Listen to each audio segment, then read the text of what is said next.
Lah yo Mbak, awan-awan enak wayahe turu budal kerja. Lah ya panas ngentang-ngentang budal kerja. Tapi ya apa maneh Mbak Yus? Awak dhewe iki lho ya bodoh ya kan. Ya yo rek gak kerja ya apa, gak oleh bayaran nak. Iya. Aku iki mau isu-isu iki mau Mbak Yus muangkel kon. Mesti. Lah mosok wabe gara-gara ibuku. Mesti lah isu iku drama. Aku iki lak kerja, aku lak mlebu awan sih Mbak Yus. Karepku aku kepengin istirahat, pengin turu. Dadi karepku aja ganggu aku, aja mbuka aku. Aku ku sak tangi-tangiku lho. Mesti isu iku serwepet bukai aku kon ngeterno nang pasar. Kongkon iki. Gak tau ndang iso mandiri seneng ngrepotno anak ae.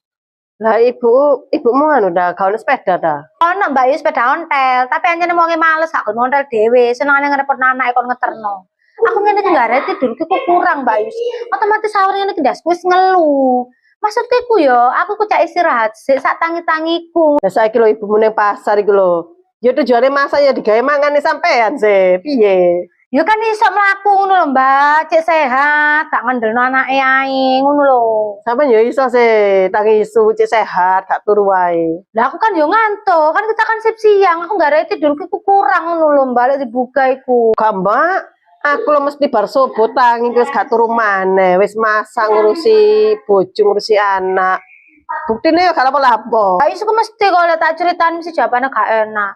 Lah sampean bendino lho, mesti critani ngelelone ibu sampean gak oleh sing ngrasani ibu dhewe iku. Lah jane lho Mbak bendino lho ngrepotno anake. Ibuku dhewe yang ngono kebuacut gak iso nyadari anake engko awan ku kerja sik dibukae direpoti ae. Wong tuwa kok ngrepoti anak seneng. Wes.